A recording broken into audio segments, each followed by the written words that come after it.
So my friend Zoe, my dear, sweet friend Zoe, who is a huge Philly sports fan. She's one of Rachel's good friends from when they were both living in Philadelphia. And she just sent me an unhinged Philly sports fan voice note in our group chat about Jason Kelce. I might actually try to pull that and send it to you for real things, because I feel like she captured a lot of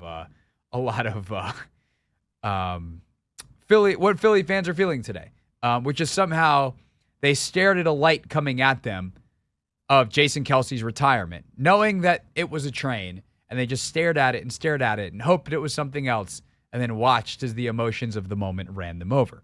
And so she's like, you should listen to sports talk radio in Philly right now. It's going nuts. So I flipped on the Odyssey app and flipped up our sister station, WIP, and their midday show was doing a great job of covering it, mixing in their own thoughts and a lot of emotional Eagles fans. And I don't say this like mockingly or anything. Like I say this genuinely. It was like you had people crying on the radio about how much Jason Kelce means to them.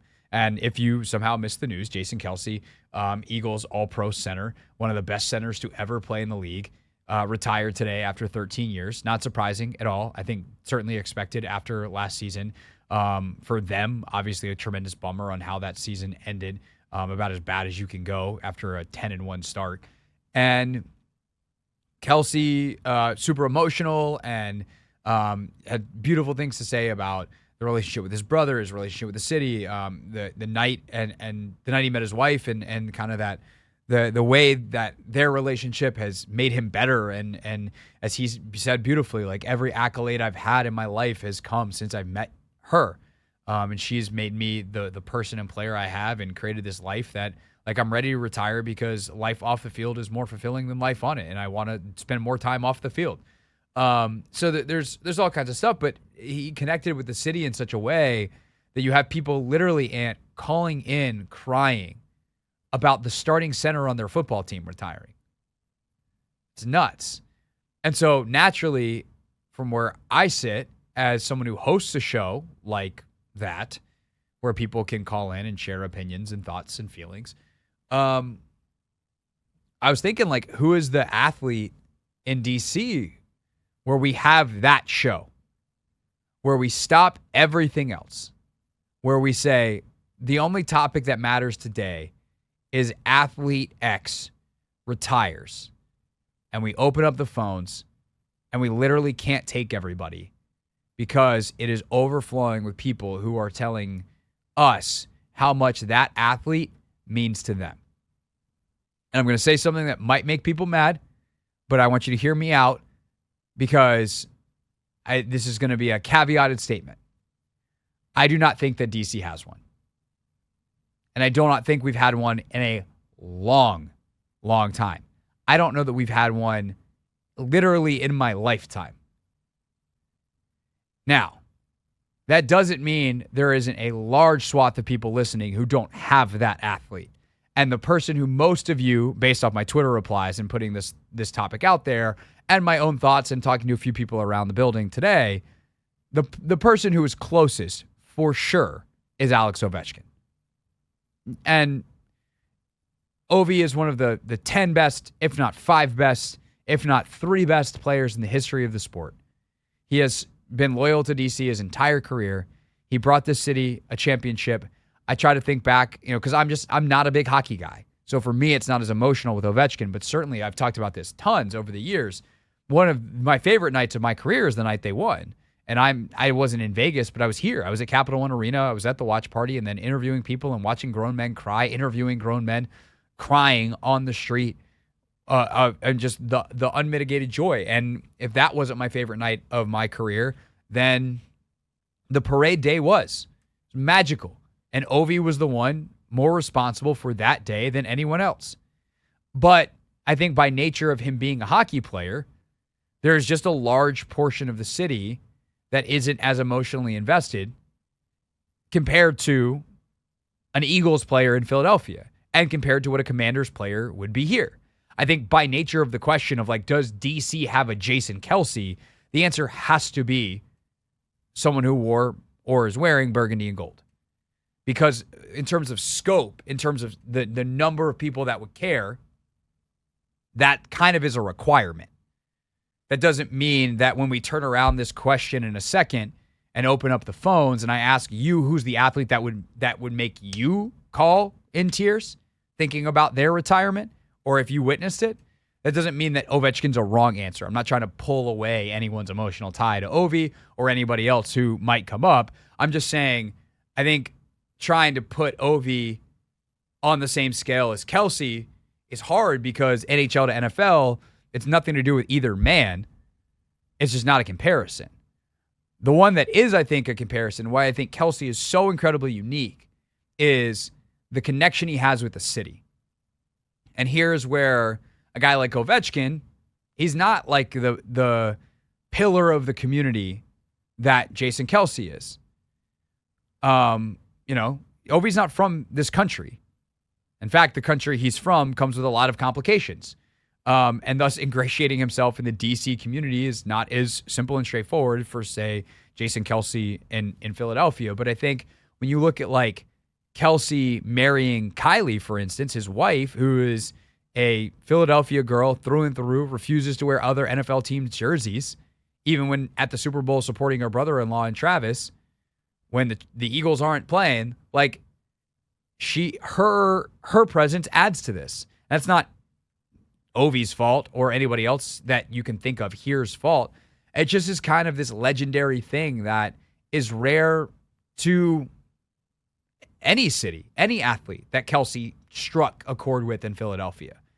And I think the last part of it is, like, he's a Hall of Fame player that won a championship, broke a streak for them in Philadelphia with the Eagles. They had not won one. That he breaks that. He's a part of that team. He gives this incredibly memorable speech. So it's like the moments, the greatness, the loyalty, the personality fitting with the city.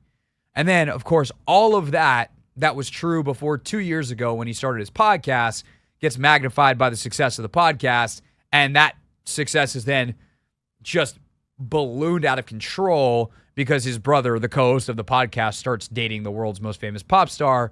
And that actually creates all of these moments that we've seen over the last couple of months with Jason of technically post-retirement. I mean, I guess not technically post-retirement, but after he's played his final game, the shirts off in Buffalo, the beer chugging, all of these things, the night out and the mask after the Super Bowl that just add to the legend that is. So part of this is far beyond Philadelphia, but it so perfectly fits with the character of that city that it ingrains him and ingratiates him there in a way that I truly don't even know what that looks like in DC, a city with this much diversity. Because I will say this, the guy that immediately popped to mind for me outside of Ovi as someone who had things gone differently over the back half of their career was John Wall. And I think there's a lot of people that be like, John Wall doesn't identify with me at all because they're more suburban or this or that, or they're not huge basketball fans. And then there's other people who are like, yes, John Wall is my guy. And they're like, Alex Ovechkin doesn't do anything for me. And it seems like the city of Philadelphia is a little more homogenous as a sports culture than what DC is. So maybe it's not even possible in DC. But that's why I do think the size scope argument, you wind up with just someone with the Commanders, because that seems to be the team that touches all parts of this city in the sporting culture in a way that the Nats, Caps, Wizards, Mystics, Spirit, DC United, etc. just cannot. But that's the nature of the NFL. It's king. So that then begs the question, not like who is DC's Jason Kelce, because for other reasons laid out, I don't know if there is one. I am curious, especially for some of our older listeners. Apologies to call you out here, but for some of you who are around for the glory days of the Burgundy and Gold, is there a player that you feel like was DC's Jason Kelce? You got to go back to those title teams. Who was that guy? But more importantly, I think now on the phones, and we're going to hit this topic a ton throughout the show because we got J.I. Hallsell joining us at 4:30, but we'll take calls next. Who is the athlete in DC sports that if they retired, they'd make you cry? That's what I want to know next. 301-230-0980. It's the Hoffman Show on the Team 980 and always live on the free Odyssey app.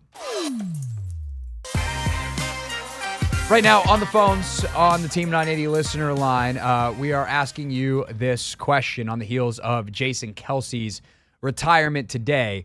Who is the DC athlete that when they retire, it will make you cry? Got some great feedback on Twitter already at Craig Hoffman, but let's go to the phones, 301-230-0980. Let's start with Keston. Keston, thanks for calling. You are on the Hoffman Hey, thank Show. you. Hey, thank you. First-time caller, though. Thanks for calling in. Who's the athlete for you that either did or would make you cry when they retired? So I have actually two picks, but my number one pick will be London Fletcher. That's a great one. That's actually a really good Yeah. So I will give you a brief breakdown. I started watching football since RG3. He brought me to the sport. I was more into soccer. But since RG3, I've never missed a game watching Redskins, watching Commanders. And London Fletcher stuck out to me as that person who grounded the team. So I would say compatible with Kelce, I think London Fletcher was our guy. But as of recent, we don't have anyone that has had that longevity and the team had that much success. So we don't have that right now, but I'll say London Fletcher. That is a phenomenal call. And I can't believe I didn't think of Fletch myself. Of all the names that I thought of and was thinking back to some of those teams, like Fletch didn't necessarily cross my mind. And it's interesting now because Fletch has emerged as a media personality. He's doing the game day broadcast. I think when you compare like Fletch to Kelce, Fletch obviously trying to get into the Hall of Fame, absolutely belongs there. Crazy that he's not in, but this is what happens with the Pro Football Hall of Fame. There's always backlogs. And guys who are deserving are always waiting to get in. But Fletch is a guy that was an essential leader in this team. I think the difference is, and why that probably doesn't resonate as much with as many fans as, say, Kelce does, is Kelce won the title.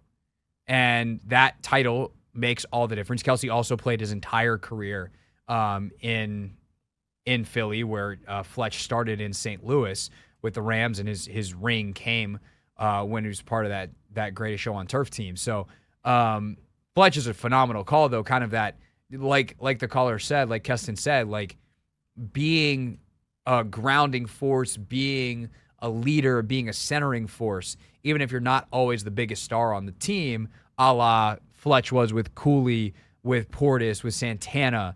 I do think that Kelce kind of wound up, eyeing this incredibly thin needle that he was both. He was wound up by the very end of his career, somehow as the center, being the biggest name on the team. So he was like the heart, the soul, and the face. And that's very, very difficult to do. But I think Fletch, like if you're a football fan who cried when London Fletcher retired, that tells me you know ball. And I got respect for that. Let's go to Lap. Lap, thanks for calling. You're on the Hoffman Show. Who's the DC athlete that when you think of their career, it makes you cry? What's up, Craig? Shout out to Southeast Ant, putting me on. Hey, I'm gonna say John Wall, man. I'm a diehard John Wall fan, man, and I'm just hoping that he gets another opportunity, man. I was looking at some highlights on YouTube the other day, man, and I don't think people realize how good and how impactful and how much he meant on and off the court. You know what I'm saying? For this area, DC in his blood. His dad was from here, and anybody that grew up in DC, you know what I'm saying, always got family in Carolina too. So he got the best of both, just like I have, my childhood growing up. So I'm hoping, man, some of these contenders or somebody, man, could give him an opportunity to play, man. At least come off the bench, because I know one of those Clippers games before he got traded, he had 15 assists, and that was off the bench. So some of this garbage I'm seeing for some of these players to come off the bench, I know John Wall can play and contribute. You know well, what I'm saying? I don't know I'm about thinking the Lakers. I don't know, Lap, about where John is now as a basketball player, but I do think that the connection to the city part, like I will say this, in my time in DC, there has not been an athlete that I associate the phrase connecting with the city like John Wall. Like the peak, this is my city moment of my DC sports journalism career, which is 2015 and on. It's when I got here, right? So I don't call up and say, well, what about RG3 in 2012? I wasn't here yet. 2015 and on, the guy was John. And that moment where he hits the shot, I was in the building at Cap One when he hit the shot and jumped on the table. And was like, this is my freaking city. And in that moment, he could not have been more correct. Wish Game 7 would have went differently. The Kelly Olynyk game seemed to ruin a lot. And what we didn't realize at the time was that was the end of John Wall's ascent. That was the highest point he'd ever have as an NBA player. And had he continued to ascend, or at least had maintained that level, where maybe the next year the playoffs bounce differently and he and Brad get to the conference finals. Like, things are looked at differently here. But because of the way it ended, where there's a ton of fault on the organization, but also fault on John, it winds up being different. And now John, I just found out he's doing a podcast the other day. And it's like he never, there's not a moment where he gets his retirement. And I think that's another thing that's kind of magical about Kelce and all of this in terms of the story is Jason is retiring when it was a legitimate question, because even though like he was in pain this year and he's battling through a bunch of stuff and he made it pretty clear. Like I would highly recommend anyone who's a sports fan to watch the Kelce documentary on Amazon and how grueling the decision was for him last year and what he has to go through to get ready to play. Like, of course he's retiring, but also he still could be an all-pro next year. He's that good. And being able to retire at the top, like, that is so rare for athletes to be able to have that moment where you are recognized without some of the feelings that we have at the end of many athletic careers, where guys have fallen off and the appreciation tour is like, thank God dude's hanging it up because it's not quite what it used to be. But to see someone go out truly at the top, where it also, because that's the thing, right? It has to be both. Like, the perfect ending is that you go out where we don't feel shorted. It's not Barry Sanders. It's not Calvin Johnson. Where they go out at the top because they retire before we feel like they're supposed to, where there's clearly gas left in the tank. It's to retire at the top when it's like, damn, I can't believe they got to the end. There's not a whole lot of gas left, and I respect them for not finding out that actually the tank was empty because they retired 1 year too late versus what feels like right on time. And I don't know that we've had that moment either. And so some of the names that come up, the Ryan Zimmermans, obviously Ovechkin is chasing a record right now, but we know he's not the same player that he was. And I think also the fact that the Capitals are not that good is having a huge impact on this. How we feel about guys going out at the top depends on how the team is doing. And so in many ways, us not having this athlete that we can compare to a guy like Kelce here in DC is based off the fact that the teams haven't been that good or not as good as we think they should have been. If you have Ovechkin, should you have more than one cup? Like, that is a conversation. I think if Bryce Harper stays and wins multiple World Series, like, he could be a guy. I will say there is one answer that I've gotten that I feel has hit the spot in a way for me emotionally that is different, because a guy like Ovechkin's a star among stars. He's one of the best ever. Jason Kelce's a center, so there's also this kind of weird, he's so out over his skis in terms of fame compared to what his positional fame should be. Tom Wilson is a phenomenal hockey player. But we know why Tom Wilson is beloved in DC. And it's his role as the enforcer. It's being the heart and soul of the team. And even though, first line Tommy eventually became a thing, it's like, nah, this dude's a first line NHL hockey player. He was beloved because of what he represented. And he's always going to be more DC famous than he is national famous. And in a way, that's kind of pulls at the emotional heartstrings in a way that's different too. So I got one tweet with Tom Wilson. That's a name I love for this conversation, even though obviously Ovechkin, Backstrom, Oshie, who's another one that I really like for this conversation as well. Those guys are all better and more important players. Although I'm sure some people would say the heart and soul element that Tom Wilson maybe was as important as anybody, and obviously is the enforcer and the guy who kind of kept Ovechkin safe over the years. Not that Ovi's lacking in toughness, but the guy who did the dirty work is essential to anyone to winning a Stanley Cup. So Food for thought. We'll come back to it a little bit later. But next, let's bring in someone to do some math. J.I. Halsell is going to join the show, NFL salary cap expert and NFL agent, on what it meant for the Commanders to cut Charles Leno, Logan Thomas, Nick Gates, going to get the paperwork as well. And what do they do now in free agency? That is next on The Hoffman Show. This is The Hoffman Show on the Team 980 and the Odyssey app.